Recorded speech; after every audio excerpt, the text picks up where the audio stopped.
Howdy buckaroos and little wranglers. This is your vaquero chaplain Miguel. Out on the range, a vaquero learned something early: the strongest storms don't always hit the tallest trees. They hit the ones already bent low. That's why Christmas matters so much to the widow, to the orphan, to the one walking alone, to the soul crushed in spirit. Jesus didn't arrive in a palace. He came in a stable. No spotlight, no applause. Just hay, animals, and a weary young mother. The Bible says in Luke chapter 2, verse 7, she gave birth to her firstborn son. She wrapped him snugly in strips of cloth and laid him in a manger, because there was no lodging available for them, no room. That's the story of many hearts today. But here's the good news, vaquero: when the world has no room for you, Jesus makes room for himself in your life. God tells us in Psalm 34,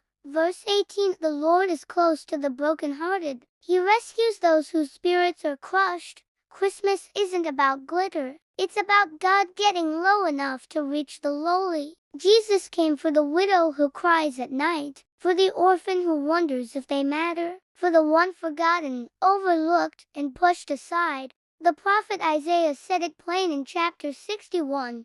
Verse 1, the Lord has anointed me to bring good news to the poor, to comfort the brokenhearted. That baby in the manger grew into a Savior who heals, restores, and adopts us into God's family. If you feel alone this Christmas, you are not abandoned. If your spirit feels crushed, you are not forgotten. Emmanuel means God is with us, not just with the strong, not just with the celebrated, but with the hurting, the weary, and the low. So lift your head, hermano. The child in the manger came for you, and in Christ, hope was born. Amen. Thanks for joining me on this trail ride through the Word. Subscribe and follow for more Vaquero Bible Adventures. God bless.